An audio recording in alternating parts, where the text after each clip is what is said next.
सगळ्यात महत्त्वाचा प्रॉब्लेम शेतीतला आहे, त्याच्यावर येऊ, मग ह्याचं उत्तर मिळेल. तो प्रॉब्लेम आहे सेल्स. अच्छा. ओके, तुम्ही कायम ऐकता टोमॅटोचे भाव पडले, कांद्याचे भाव पडले, सगळे केले. ह्याच्यामध्ये 2-3 गोष्टी होतात. शेतकरी स्वतःच्या शेतीला बिझनेस म्हणून बघत नाही, हा पहिला प्रॉब्लेम आहे. दुसरा, तो पोर्टफोलिओ डायव्हर्सिफिकेशन करत नाही. आणि तिसरा, तो त्याचं प्रोड्यूस स्वतः विक्री करत नाही. जगात असली कुठलीच फॅक्टरी कोणीच नाही आहे जो स्वतःचा माल स्वतः विक्री करत नाही, कोणाच्यावर दुसऱ्यावर अवलंबून असतो. जगात असं कोणीच नाही आहे जो स्वतःच्या मालाचा रेट दुसऱ्याला डिसाईड करू देतो, हो की नाही. जगात असं कोणीच नाही आहे तो सगळं पैसे एकाच शेअरमध्ये. आता तुम्ही शेअर मार्केटमध्ये इन्व्हेस्ट केलं तर तुम्ही 10 लाखाचा एकच शेअर घ्याल का? नाही, तुम्ही डायव्हर्सिफाय कराल, 8-10 शेअरमध्ये इन्व्हेस्ट कराल, हो की नाही. म्हणजे काही FMCG, काही ओके ना, असं डायव्हर्सिफिकेशन झालं पाहिजे. तर शेतकरी असं करतो की त्याच्याकडे 1 एकर शेती आहे किंवा 5 एकर शेती आहे, तर तो एकात 5 एकर गहू लावतो किंवा 5 एकर कांदा लावतो, आणि मग कांद्याचे भाव पडले की संपलं.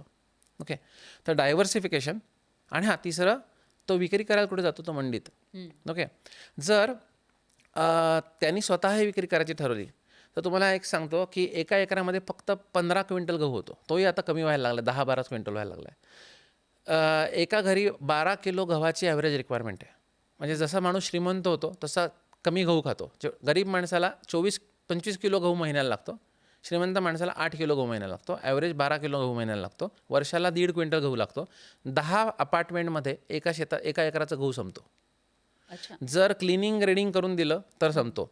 माझा जो गहू मी विकला आहे यावर्षी, आम्ही 3 क्विंटल गहू केला आहे, 2.9 क्विंटल. आणि गहू शेतातून काढायच्या आधी, म्हणजे हार्वेस्टिंग करायच्या आधी मी सगळा विकलेला होता. प्री बुकिंगनी सगळा विकलेला होता. आम्ही हार्वेस्ट केले, पोती बांधली, लोकांना पोहोचवला.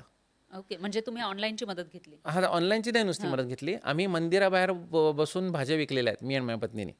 मंदिराबाहेर बसून भाज्या विकल्या आहेत. नंतर घरोघरी सप्लाय केल्या आहेत. मी ई-रिक्षा चालवत नेली आहे. मी ई-रिक्षा त्या एखाद्या सोसायटीत उभं करून तिथे विकली आहे. आम्ही होम डिलिव्हरी दिली, सगळं केलं आहे. म्हणजे ज्या पद्धतीनं तुम्ही स्टार्टअपसाठी मेहनत घेतली होती तशीच शेतीमध्ये जे काही उत्पादन घेतलं ते विकण्यासाठी सुद्धा घेतलं. हो, तर जर आता मगाच्या प्रश्न उत्तर येऊ, जर शेतकऱ्यांनी पोर्टफोलिओ डायव्हर्सिफाय केला, त्याच्याकडे कमीत कमी 10 भाज्या किंवा 4-5 प्रकारची धान्य किंवा काहीही केलं, आणि त्यानंतर त्यांनी स्वतःचं प्रॉडक्ट क्लिनिंग ग्रेडिंग करून विकलं, तिसरं डायरेक्ट सेल केला, आणि चौथं स्वतःची स्वतः प्राईस ठरवली आणि कस्टमर्सकडे डिलिव्हरी दिली, तर एकरी 1 लाख कुठेच नाही गेले, पण एकरी 5 लाखापर्यंत उत्पन्न नेता येतं अगदी सहज. म्हणजे तुम्हाला कॅल्क्युलेट करून दाखवू शकतो. एकरी 5 लाख हे किती दिवसांमध्ये, किती महिन्यांमध्ये?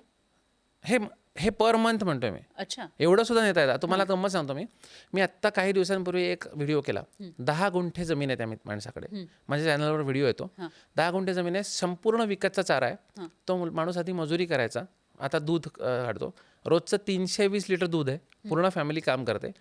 दर महिन्याला 2.5-2.25 लाख रुपये निव्वळ नफा आहे. म्हणजे 10 गुंठ्यांमधून 10 गुंठ्यांमधून म्हणजे एकर सुद्धा नाहीये, पाव एकर सुद्धा नाही. 100% विकतच्या चाऱ्यावर 2.25 लाख रुपये निव्वळ नफा आहे. तो व्हिडिओ लाईव्ह आहे. माणूस आमच्याकडे एकतुनी म्हणून गाव आहे, तिथे आहे.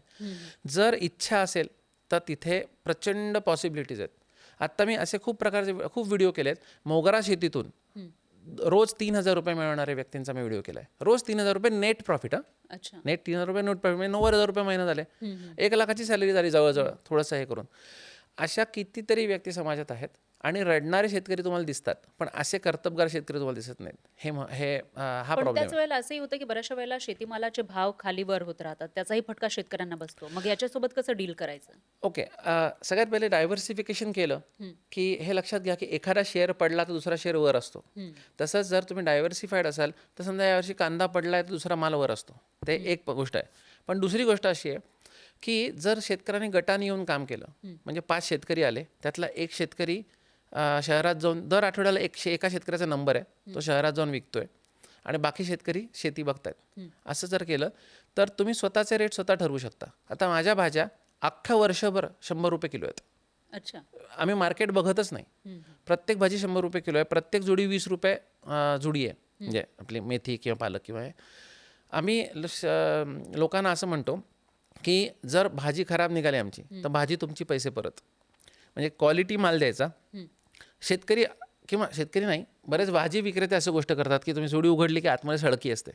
असं केलं तर एकदा पैसे मिळतात तर गिराईक कायमचं तुटतं.